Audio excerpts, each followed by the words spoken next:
Hello and welcome to the New Orchid Show. Today we're publishing an essay from an emerging thought leader in the realm of motherhood, culture, family life, and how our culture is often getting it wrong. It's a slightly different format compared to our standard long-form episodes, but it's something you'll be seeing more of going forward. At the New Orchid, we are always looking for inspiring and original thinkers, doers and makers to share their experience and knowledge. It is our endeavour to share ideas that help us live informed, healthy, connected, and consequently more meaningful and purposeful lives. Our contributor today does just that. In a spoken essay from a series titled No One Ever Told Me, Paige writes about the downfall of our society when it comes to the lack of prioritisation of motherhood. It's something I have personally seen play out in the world over the last 25-30 years or so.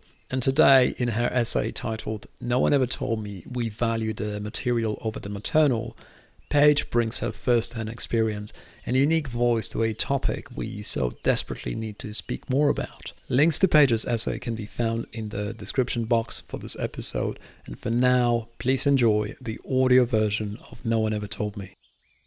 No one ever told me we are prioritising the material over the maternal. It's time we reset our priorities. My husband and I were listening to a podcast while road tripping with our kids to our favourite mountain town. The host, a man in his 30s from the UK, who runs a very successful podcast, with what I assume to be a large audience base, was discussing the moral implications of surrogacy with an author who has taken a stance against the use of surrogates. In a casual statement, as if processing out loud, the host, who himself admits that he is yet to enter the stage of parenthood and experience what life offers in this realm, declared, "Women have to give birth. They have to go through that grueling, painful process, and men get to carry on and grow their careers." It was glazed over in agreement, and the discussion continued on.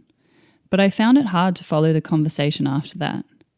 My mind was stuck on the language he used. It may seem trivial, but it's a ubiquitous sentiment that points to a big flaw in our culture. And it's the reason so many women are suffering at an emotional, physical, and policy level across the Western world. We need to return to an understanding that there is no greater rite of passage, no experience more transformative than giving birth and becoming a mother.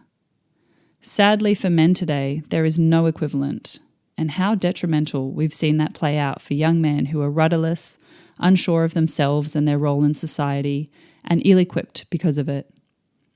The same goes for women. Without reclaiming this narrative and giving women the opportunity to fully step into this rite of passage, arms wide open, ready to be transformed, we will continue to see the rise of things like postpartum anxiety and depression. Women get to give birth, while men have to go to work and progress their careers. Sure, this isn't the case for all. Each family has their own unique makeup. But let's stop telling ourselves that we are the sufferers of a grueling process that leaves us worse off than our male counterparts. It doesn't. It can catapult us miles ahead if we allow it.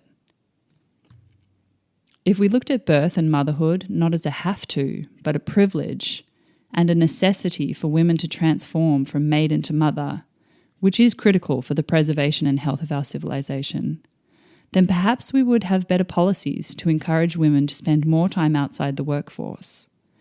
Perhaps we would gear our economy towards supporting women to birth and raise babies, rather than rushing them back to work before their wounds have healed.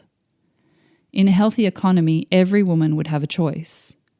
In our wildly materialistic culture, even families in the top 10% of income earners will prioritise mothers returning to the workforce in order to service a mortgage or merely keep up with the rising cost of food and basic utilities. We need to figure out how not to fall into the political traps of subsidised daycares and freebies appealing to young families. They are cheap bids to get bums on seats in Parliament. The long-lasting benefits promised by these economic levers flow straight through to the government and corporations, not individual families. And it's just one of the ways we are seeing our current society fail us, although you need to scratch beyond the surface to really see that. Women deserve the choice to spend more precious time as a family unit, supporting new life in the early years, providing the emotionally rich foundation that will last a lifetime and go on to build and shepherd our civilization into prosperity. That's the hope, at least. And yet, we are undoubtedly doing the opposite. We're forcing women to work before they stop bleeding from the monumental effort of birth. We're encouraging medicalised birth experiences in an effort to make the woman more comfortable to the detriment of her and her baby. Birth was never intended to be comfortable. We're robbing women of the right to transform through birth into motherhood and telling them that they shouldn't want to just be a mother, that they shouldn't want to go through all that pain. We have no regard for this critical time in a woman and a family's life, and we're seeing the consequences of that today. I don't want to have to caveat my thoughts on this every time I advocate for women to lean into birth and motherhood rather than thinking the only thing we should be chasing is our career. I know I'm privileged to stay home with my children for this period of time, that it's not an option for all. And I don't want this to be a privileged position anymore.